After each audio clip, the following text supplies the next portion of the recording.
Hey guys, I hope you're doing well. So I've been getting a ton of questions lately and I thought it would be fun to answer a few of them in a Q&A video. So let's get started. The first question comes from Patricia and she asks, I would love to give raw food a try, but I seem to have a lot of difficulty digesting raw vegetables. What would you advise? Well, first of all, great question. This is something many people struggle with. Raw vegetables are really high in fiber content, so they can be a lot harder to digest. So I'll give you 2 tips. The first tip is to blend your leafy greens with some fruits and some water or almond milk into a green smoothie. And what the blender will do is break down the cell walls of the leafy greens so they will become easy to digest. It's as if the blender will chew your greens for you, and your body will also be better able to absorb the nutrients, so you've got a double benefit. And then the second tip is to combine your raw veggies with some cooked veggies. So for instance, you could make a lunch salad with some spinach, some romaine lettuce, maybe some steamed broccoli, some oven-baked sweet potato, some quinoa for protein, and then some avocado for healthy fats, for instance. By adding some healthy fats to your raw vegetables, your body will be better able to absorb the nutrients, and they will also keep you satisfied and reduce cravings for sweet snacks. So yeah, there's a lot more I could say about this, but those are my 2 top tips. The second question comes from Kate and she asks, I don't like bananas. What can I use in smoothies to replace them? Great question. This is a question I get asked a lot. It is true that most green smoothies have bananas in them because they're so versatile, but you could use ripe pear, ripe persimmons when we're in season. You could use mango. What I also like to add to my smoothies is some frozen berries with some almond butter that makes it nice and creamy as well. Maybe you could add a piece of avocado with a date for sweetness. It really depends on how sweet you like your smoothies to be, but yeah, those are all great options for bananas. Third question comes from Anne and she asks, I've heard that by blending fruits and greens you lose part of the vitamins. How can I prevent this? Again, a great question. It is true that by blending your fruits and your greens you can lose part of the nutrients, but I'll give you 3 tips to prevent that.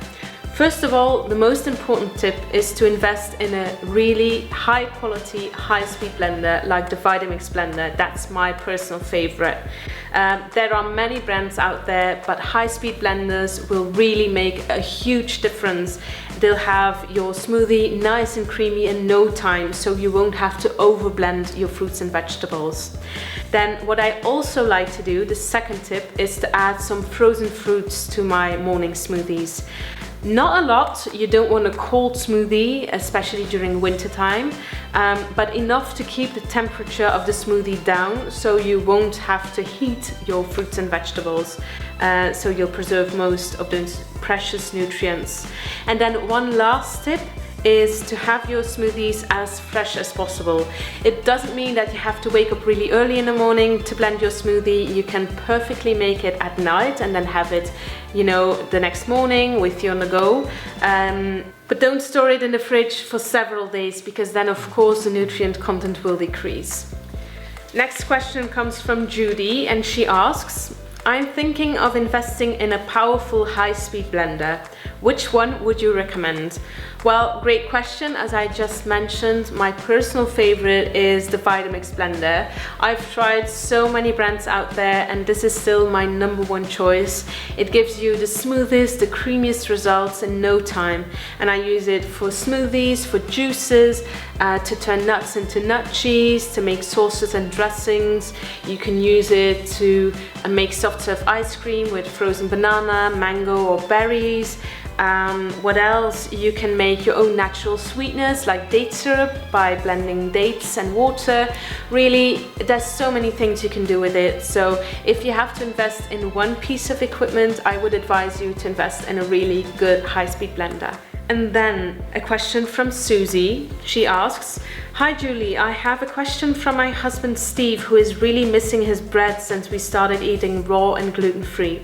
Do you have any bread type recipes?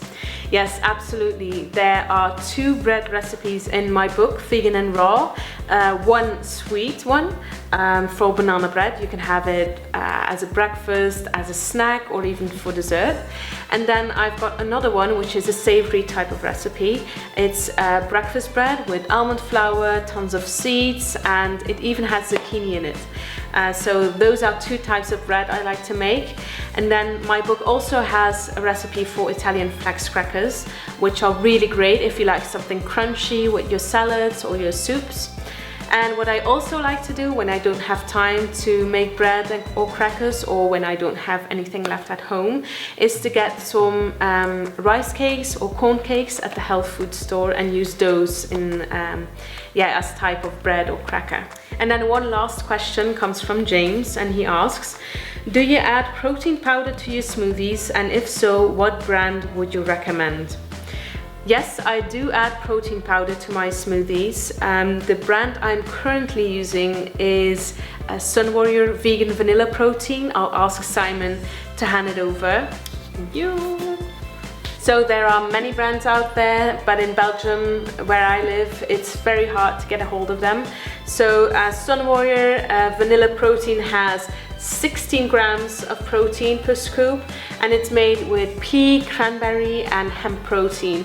It also has some stevia, some sea salt and some vanilla, and I really love the flavor and the texture. So yeah, I like to add it to my green smoothies in the morning, or I make a breakfast bowl with some almond milk or rice coconut milk, and then I'll add the protein powder to that, some spirulina, I like it green, and then I'll top it with some granola, usually all good granola, some fruit and some coconut yogurt. That's one of my favorite breakfasts at the moment.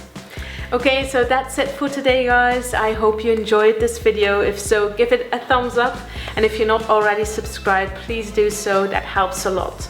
And if you have any questions about raw food, about vegan cooking, about natural beauty products, just send me an email at info@julieslifestyle.com, and I'll do my best to answer as many questions as I can in a future Q&A video. So thanks again for watching, have a great day, and I'll see you next time. Bye!